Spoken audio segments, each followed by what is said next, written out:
One day, as I went outside to hang the laundry, I noticed mackerel clouds in the sky, a sure sign of fall's arrival. It looks like it's going to be another hot day, I thought to myself, and my gaze inadvertently drifted towards a separate house. On the same property as our home, there is this separate house where my son Michael, his wife Sophia, and their son Liam, a family of 3, live. It seems that every time Sophia comes to our house, she takes with her household items such as toilet paper, detergent, and shampoo, and even money from my wallet without my knowledge. However, since I had never witnessed such incidents and had no concrete proof, I couldn't say anything. The household expenses were rapidly depleting, so I decided to take up a part-time job. Of course, I tried talking to Michael about Sophia's behavior, but he wouldn't take it seriously. Therefore, we decided to have a discussion when my husband David, who is working away from home, returns once a month. The meeting would include my husband, myself, Michael, and our grandson Liam. It seems Sophia will join us later. I mentioned that money was disappearing from my wallet. Are you saying Sophia did this? Let's not exaggerate. At that moment, David quietly placed his smartphone on the table and displayed footage from the surveillance camera installed in our home. On the screen, in a well-lit corner of the living room, Sophia was caught red-handed. She had found my wallet in my bag, extracted a few bills, and returned the wallet to its place. Michael was taken aback. But I've been giving her enough for living expenses. Why would she do this? Even after all this, don't you notice anything? Michael seemed startled by my words. He stormed out of the house, heading straight for the separate house. He dragged her back to our house. There, Sophia was shown the surveillance footage, and her face turned pale. My name is Lisa Smith. I'm a 60-year-old homemaker. My husband, David, is away on business, and he only returns about once a month. Both of us are well past the midpoint of our lives, and we'd like to live peacefully. However, it seems that's not so straightforward. When David was assigned to work alone, he seemed a bit disappointed and confided in me quietly. Lisa, I've been assigned to work alone, so I'll be living by myself starting next month. They want me to oversee the team at the new branch office. David has always been admired at work for being a caring and brotherly figure. Indeed, he is very attentive, not just at work, but also at home. I remember when our son Michael was just born, David eagerly took on tasks like preparing milk and changing diapers. Even though he couldn't take parental leave, he made sure to nap with Michael on weekends and during summer vacations. As Michael grew up, David taught him and took him to the park regularly. So, it's unusual to see dependable David feeling down like this. David, you don't need to be so disheartened. After all, you can come back soon, right? I had assumed he'd return in roughly 2 to 3 months. That's the thing. I don't know exactly how long it'll be. Since it involves crossing state lines, I won't be able to see you frequently. I'll only be able to come back about once a month, and that's why I'm worried about you. Why was he concerned about my well-being? For a moment, I wondered, but then it hit me. I have a chronic illness, and I'd recently undergone surgery. Perhaps he was worried about how this might affect me. It's okay. Michael and Sophia are nearby in the separate house, and if anything happens, I'll get in touch. On our property, there's a separate house where Michael, his wife Sophia, and their son Liam live. Michael got married 6 years ago and initially lived in an apartment for about 2 to 3 years. However, due to the landlord's circumstances, he had to move out of the apartment. Eventually, they came to ask if they could live in the separate house. David was not keen on the idea and initially refused. Michael, you know Mom has health issues. I don't want to burden her, so I'm against it. Once, David had turned him away with those words, but when there was less than a month left until eviction, Michael returned. He looked considerably weakened. Dad, please, I won't cause any more trouble. Just let us live in the separate house. Perhaps his perspective had changed by then, as David consented to Michael's family living in the separate house. When I later asked for the reason, David explained that he felt more at ease having them close by, rather than leaving me alone. It's been about 3 years since then, and there's no sign of them leaving. They continue to reside in the separate house. To reassure David, I put on a cheerful tone. I'm fine. The post-surgery recovery is going well, and I'm taking my medication properly. David suggested installing surveillance cameras. Let's add some security cameras. The newer ones have better performance and even come with temperature sensors, which could help prevent heat stroke. You're worrying too much. I chuckled, trying to ease his worries. Later, David did indeed set up surveillance cameras, linking them to an app on his smartphone. I was surprised at first, but since they were positioned high up, they didn't bother me much. Within a week, David left reluctantly, and now I live alone in a house that feels almost too spacious. By the way, I hadn't mentioned this to David, but there was something bothering me. It concerned Michael's wife, Sophia. Despite being a full-time homemaker, she frequently left Liam with me and went out somewhere.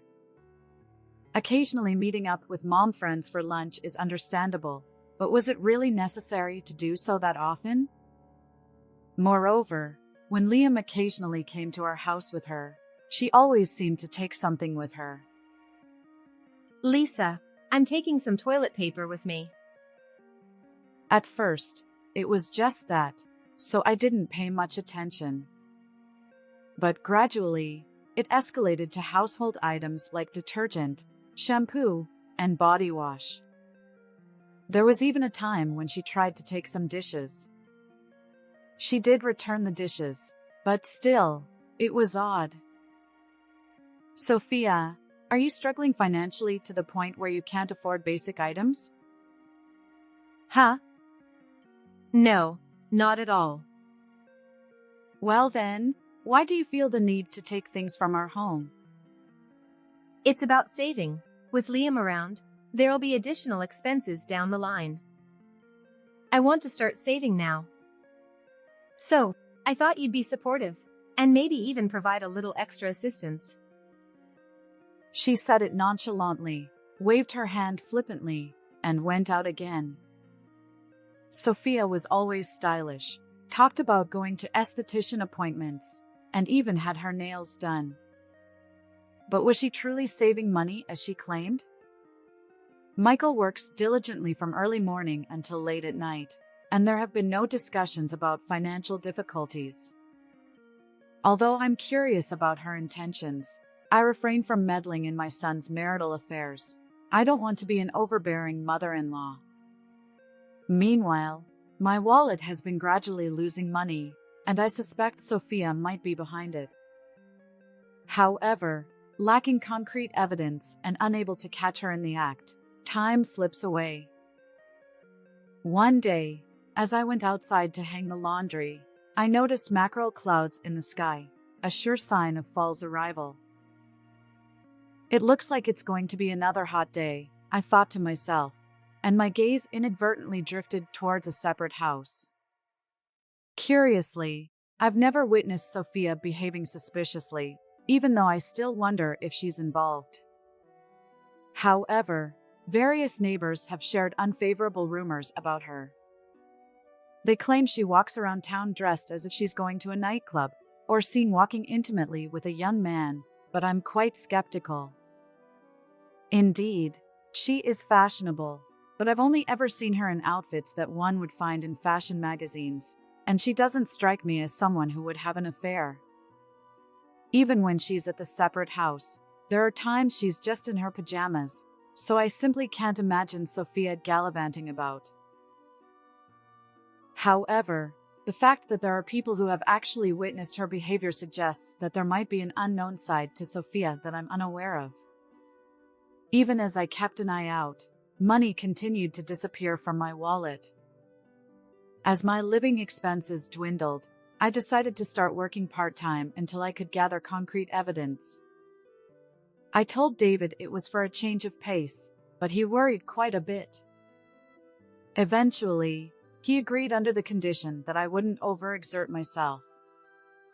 Fortunately, I noticed a nearby supermarket hiring cashiers, so I contacted them and went for an interview. Just to be sure, I discussed it with Michael as well.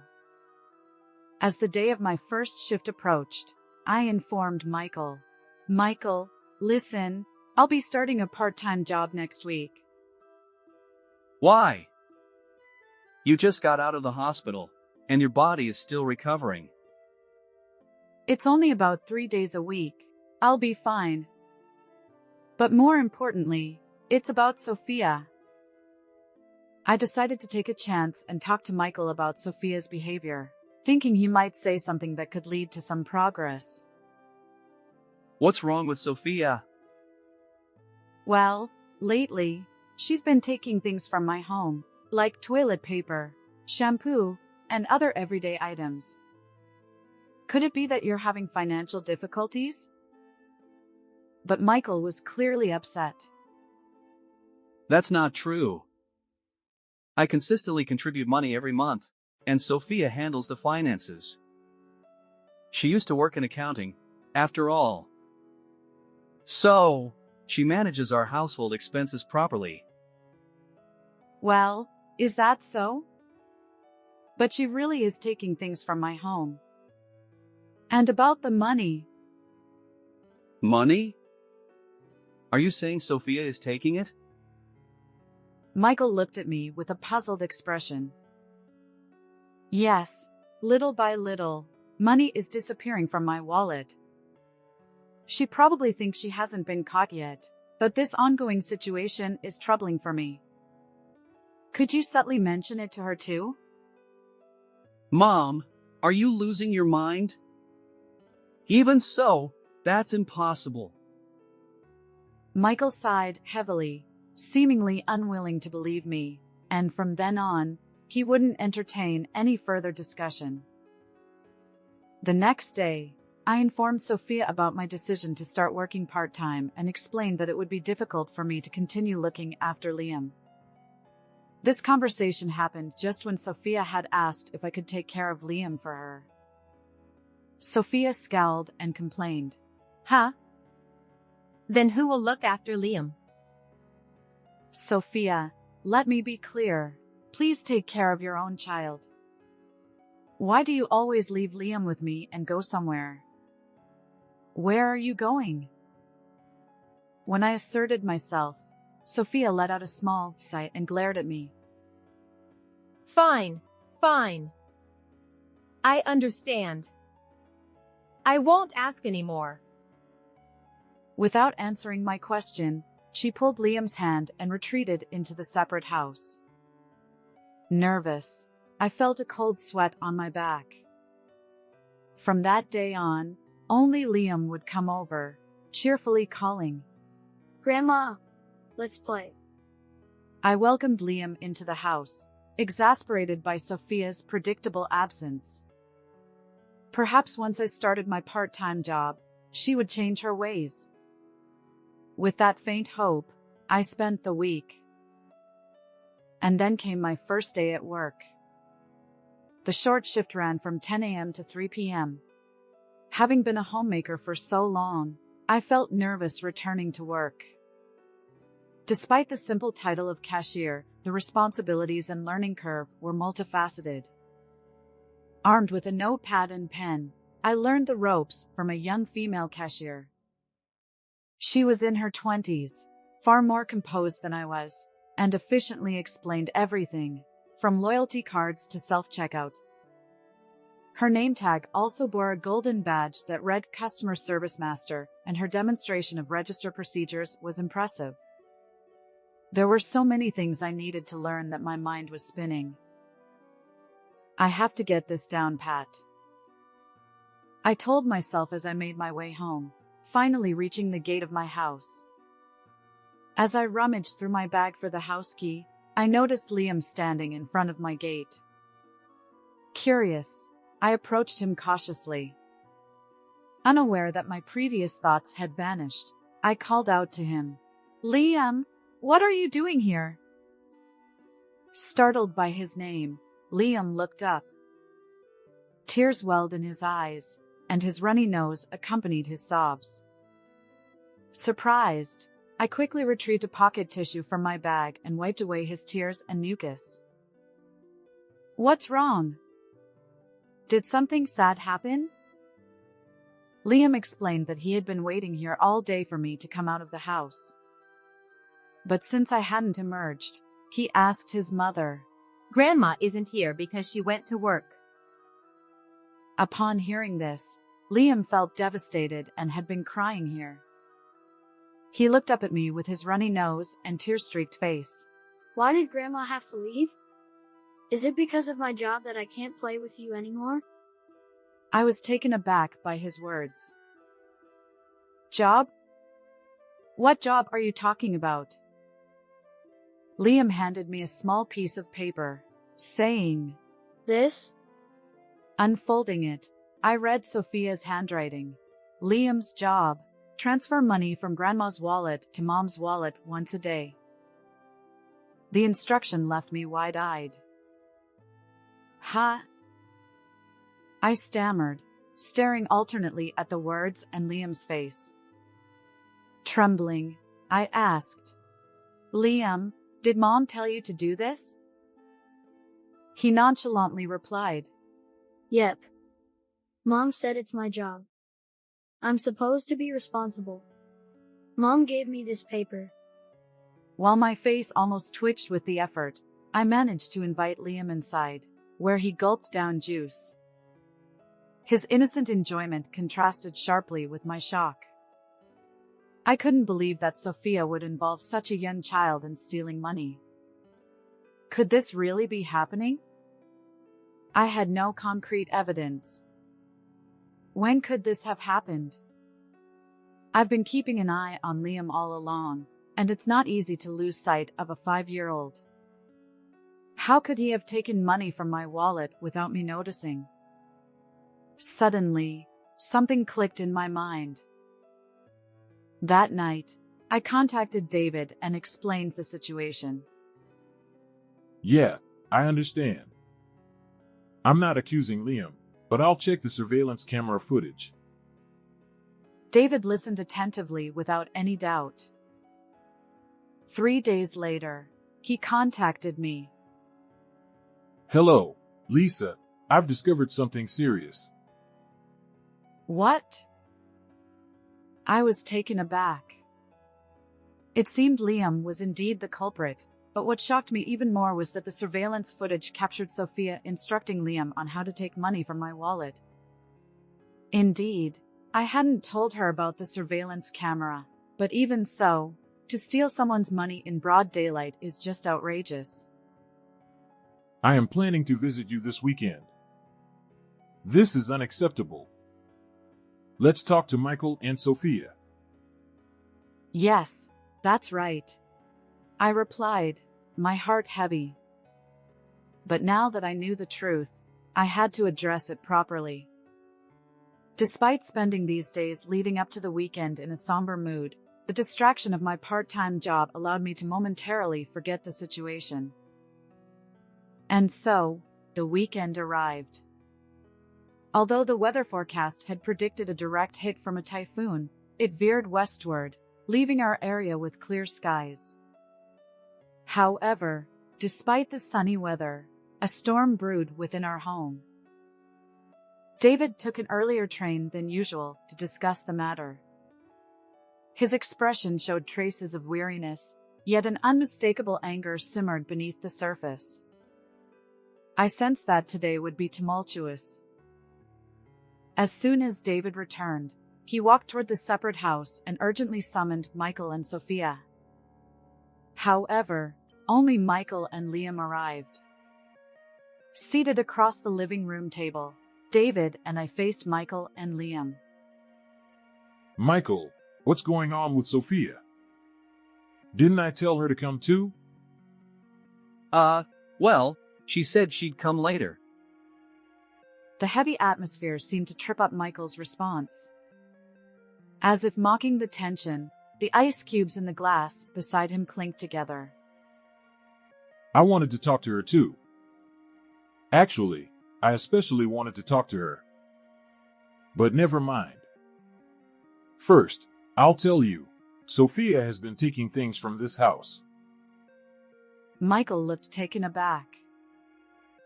I've heard that from Mom before. But it's not like she takes a lot or does it frequently, right? Besides, Sophia said she received those things from you, Mom. Well, she may say she received them, but I didn't give them to her out of goodwill. She forcibly takes them, saying that she needs to save money for Liam's future expenses and that it would be okay for me to help out. Huh?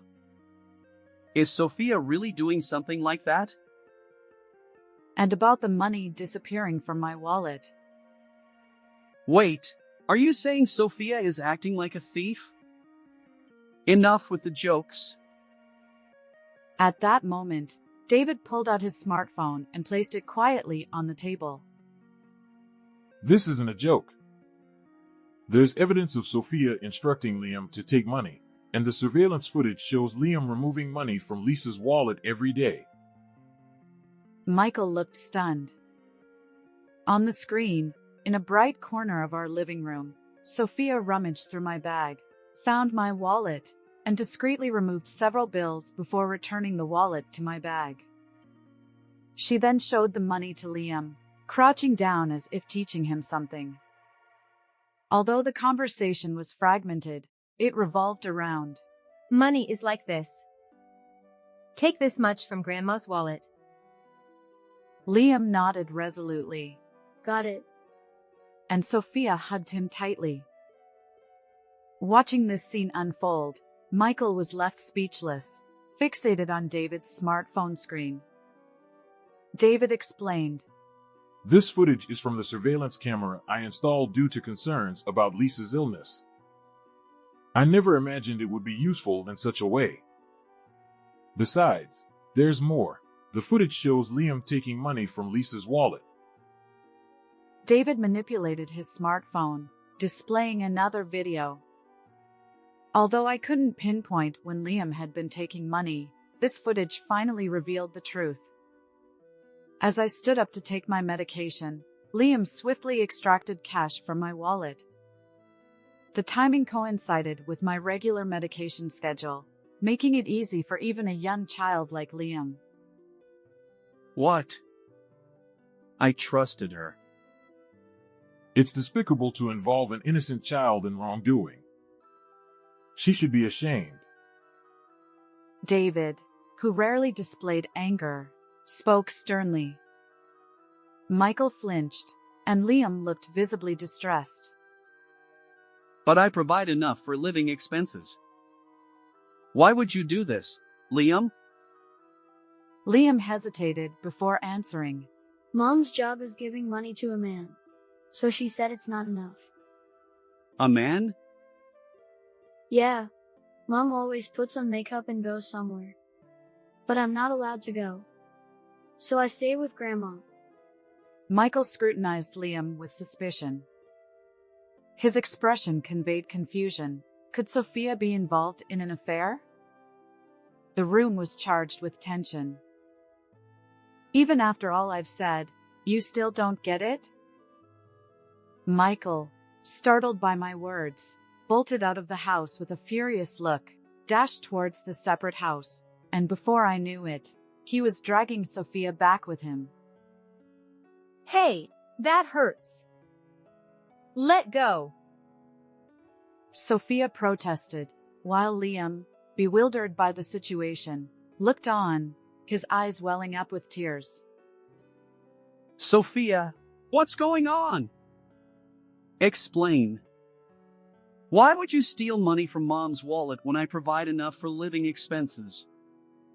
And why involve Liam in this? Sophia stared at Michael, her expression a mix of shock and evasion.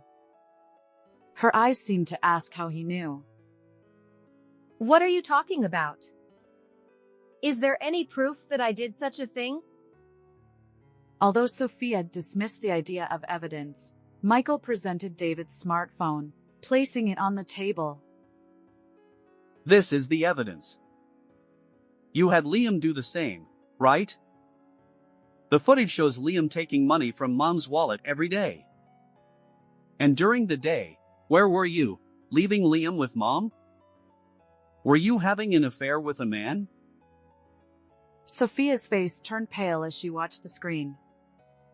Perhaps realizing the jig was up, she clung to Michael, confessing that it wasn't infidelity but rather her frequent visits to an escort club. I'm sorry. At first, it was just for fun. Liam and I spend so much time alone during the day, and the stress of having Lisa nearby was suffocating. I thought I'd do it just once for a change. But it escalated. Once a month, twice, 3 times. She got deeper and deeper into it. I had no choice. I wanted to have fun too. But for that, I needed money. I wanted to spend it on my favorite man. I can't work because of Liam, and the allowance Michael gives me isn't nearly enough. Even so, stealing money from Mom's wallet is no different from being a thief. I apologize. I won't go anymore. I won't visit the escort club anymore. I'll return the stolen money. Please forgive me. I beg you. Sophia pleaded tearfully with Michael, but he seemed furious and unyielding. No. Absolutely not. We're getting a divorce. But despite her tearful pleas, Michael remained resolute, eventually serving her with divorce papers. I had been keeping notes on the amount of money lost, so I used that information to create an itemized bill, which I handed over. Huh? Is it that much? She seemed surprised, but surely she was aware. Despite her attempts to negotiate and get me to relent, I declared that I wouldn't give up a single cent. Sophia, don't you think it's fortunate that I'm not filing a police report? Even though your family, repeatedly stealing like this would lead to immediate arrest. When I said this firmly, she fell silent, biting her lower lip, and left my presence. Additionally, during the divorce proceedings, Michael demanded alimony from Sophia. A colleague at work recently divorced and recommended a good lawyer. Surprisingly, even in this situation, rumors circulated that Sophia couldn't quit her escort club visits and had accumulated tens of thousands of dollars in debt. I couldn't fathom what drove her to such extremes, but it seemed only a matter of time before things spiraled out of control. As for me, now that I no longer need to work part-time, I quit the supermarket job and spent my days relaxing at home. Although the separate house remained unoccupied, Michael and Liam moved into the second floor of the main house. Michael obtained custody of Liam and became his guardian. My routine remained the same, looking after Liam while Michael worked during the day, but at least I no longer worried about money being taken. Liam will start kindergarten next year. I wonder if Michael has already gone through the procedure? I should ask to be sure, I muttered while flipping pancakes for lunch. Just then, David returned home. Yes, today marked the end of his business assignment, and he was finally back home. It had been weeks since I last saw his face, but he entered the living room with an unusually bright expression, clearly delighted. I'm home. Welcome back. Lunch is ready. Welcome home, Grandpa. And so began our life together, David, Michael, Liam, and me. It felt truly peaceful. Despite the lingering summer heat, fall was approaching. David, ever eager to play with the kids, suggested, How about a maple leaf viewing trip during the upcoming long weekend? I chuckled, considering his age, but I continued making pancakes for him. How did you like our talk this time? Please don't forget to subscribe to our channel. See you in the next video.